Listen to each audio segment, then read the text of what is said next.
Trailing 30-7 at the end of the third quarter, Vinny Testaverde would lead a furious fourth quarter comeback by the Jets. Testaverde throwing over the middle, touchdown. Jermaine Wiggins.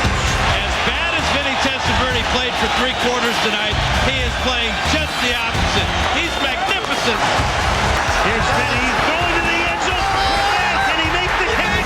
Yes! And found a most improbable receiver to tie it again and force overtime. And it is juggled and caught by Jumbo Elliott. Let alone that of the NFL. Good snap. Pick away.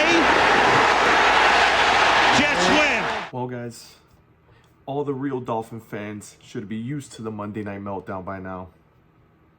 You blew it!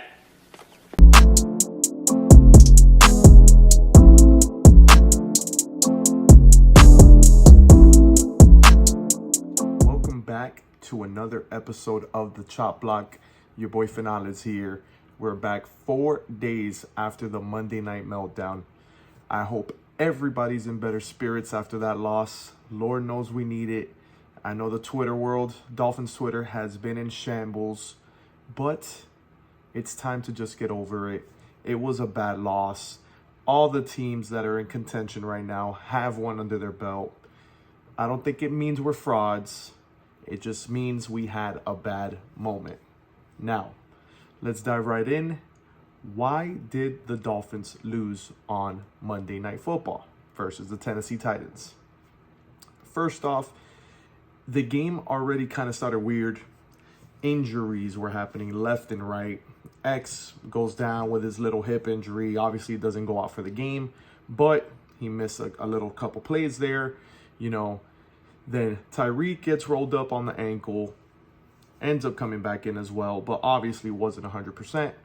And then the major loss, I think even more important than Tyreek in this game, was Connor Williams.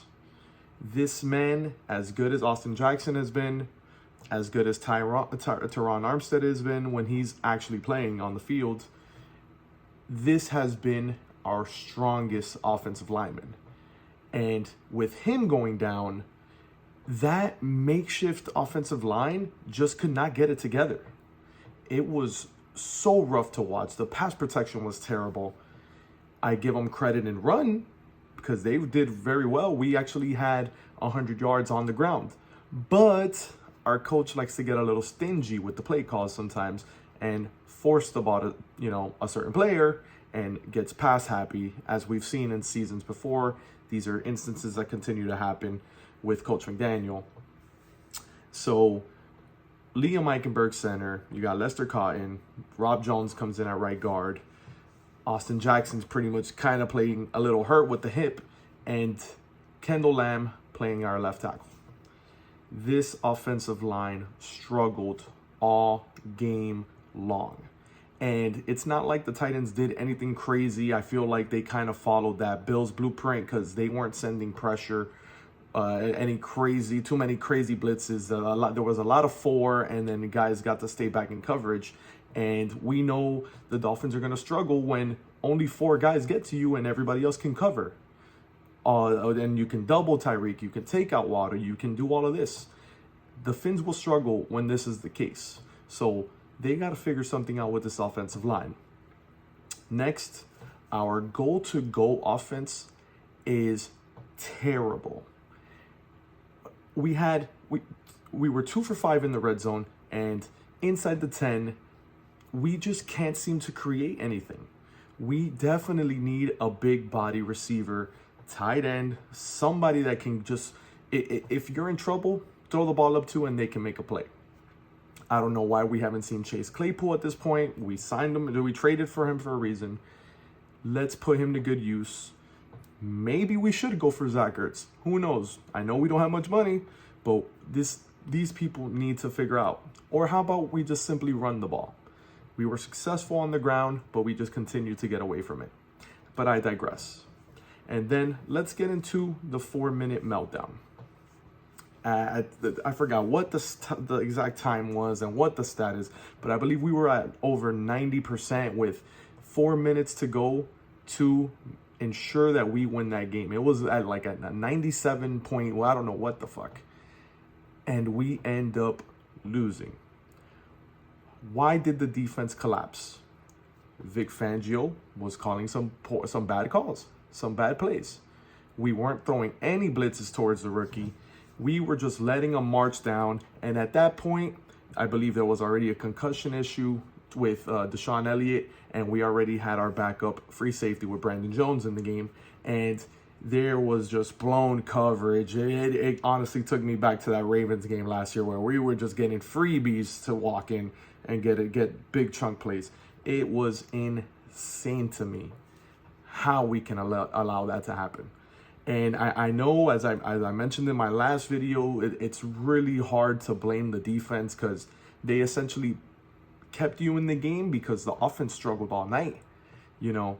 But with the Sealer pick six, and then we got the special teams fumble recovery, and then also, you know, the little messed up pitch back by Will Levis to Derrick Henry, we end up recovering all close to the end zone, and you know, we would then take care of business on those short drives.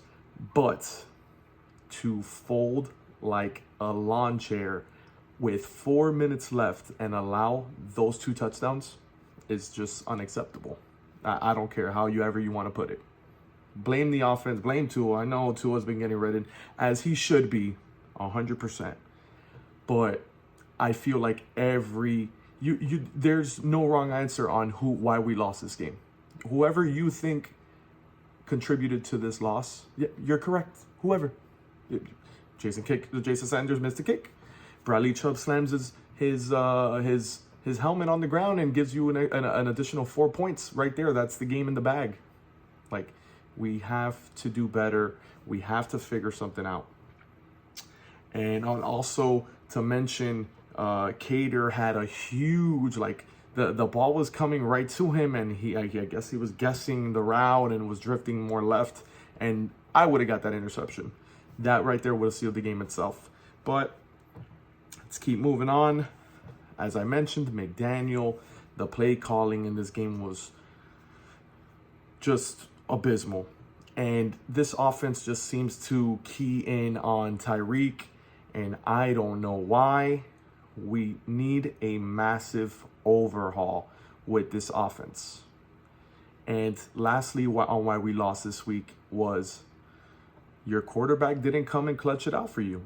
You know, yeah, the defense folded, allowed the points, but you got the ball back with, I believe, a minute 49. You have to, if you're the guy, and I am sticking to it, I'm a huge Tua believer. This is our franchise quarterback, but you're looking for that big time contract. You want to be known as that elite guy, and all you have to do is put your team in field goal position. You got to find a way to get it done, man. And I know with the pass protection being as terrible as it is, and the play calling was a little suspect, I'm surprised McDaniel couldn't pull something better out of his bag in that last drive. But it is what it is. You got to find something to do. You got to find a way to make it happen, man. Absolutely. So I'm not allowing Tua to slide on this game. He absolutely gets a part in the loss as well. But let's move on to the next part. You know, let's give some hope. Like I said, all the good teams that are in contention now have had a bad loss under their belt. This doesn't mean the season's over. Everybody's been panicking. I do believe the Dolphins will get back on track this Sunday. But before we get to that, how can the Fins correct this road to the playoffs after this loss? And I do believe this offense, as I mentioned, needs a drastic change.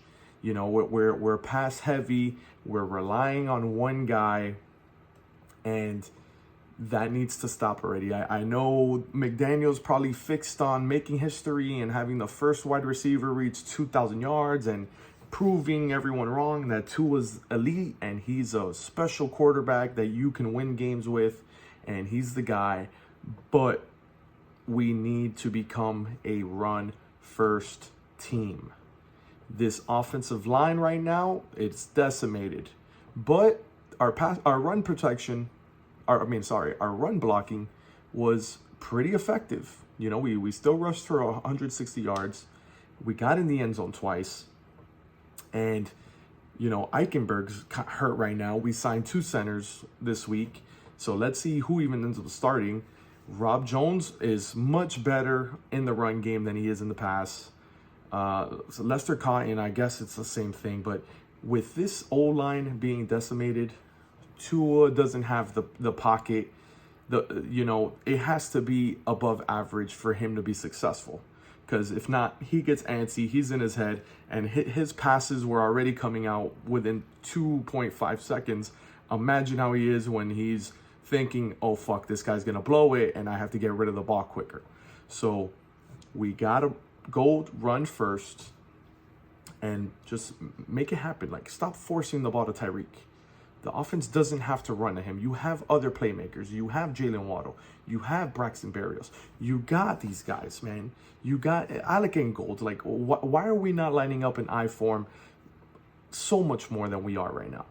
Run the ball. And we got to stop getting cute in these short down situations. Like, so we got to start playing physical, man. These are the teams that make us struggle. Stop trying to be this cute team and that where everything works perfect in motion. Because guess what? Like I said, when we play Buffalo, when we play these teams that come to smack you in the mouth, we tend to struggle. And I know we're probably not built for that, but we have to at least adjust and try to make it work. And we already know the teams that throughout history, we saw it with the Patriots, we saw it with the Colts, if they could be pass heavy all season long, but once it got to December, they all became run heavy.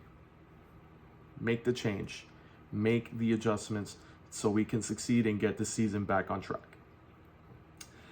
Lastly, down this 4-game stretch, I want to go ahead and give a prediction and see how this goes. We do have the Jets this week, then we play the Cowboys, then we have the Ravens on New Year's Eve, and then we finish the season against Buffalo. The Miami Dolphins cannot go any lower than 2-2 this finale, you know. So if we go 1-3, where we can open the door to Buffalo, we can end up not having home game at any single point. And I've been saying this team absolutely needs home field advantage in the playoffs, you know. So we need to try our hardest to get that 1 or 2 spot. One's gonna be tough, you know. So I'm gonna start. We're gonna get back on track versus the Jets. We're gonna go ahead and take the win there.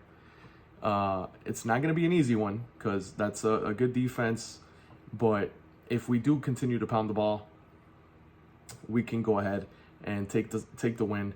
I believe we'll win 20-13. Then we face the Cowboys. This one's tricky. I'm going to say we lose Christmas Eve versus the Cowboys. Team's red hot right now. Dak's playing phenomenal. I know, playoff Dak could be a little suspect. But right now they got all wheels in motion. And it's going to be tough to beat them. So I'm going to say it'll probably be a battle. Maybe 31-24. But we'll take the loss Christmas Eve.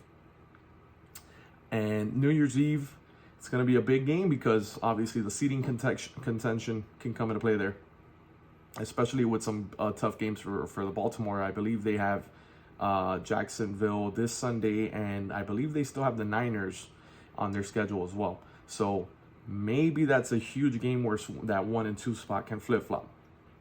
You know, I'm going to say we win. We're going to go ahead and steal that New Year's Eve game, and it's going to be another one of those crazy ones like last year. But we definitely need to show we can win on the road after losing to the good teams. We lost to Buffalo, the Eagles, and the Chiefs on the road this year. Sorry. And lastly, that Bills game. I imagine that's going to be, if they win, they get into the playoffs. A type game last season. And I just definitely think we have to make sure we keep Buffalo out. So after losing that Titans game, we're going to have to play our starters. We're going to have to, like I said, punch them in the mouth, keep them out, because we know Buffalo religiously owns us as sad to say. And Josh Allen loves to play his best games versus us because we just don't tend to game plan too well for him, or he just goes berserk, and there's nothing you could do when a player's red hot. And I'm gonna say we go ahead and we go 3-1 to finish the season. So Dolphins, don't give up hope just yet. It was just one ugly loss. It happens. Let's move from it. Nothing we can do at this point. Just move forward. Let's get things back on track.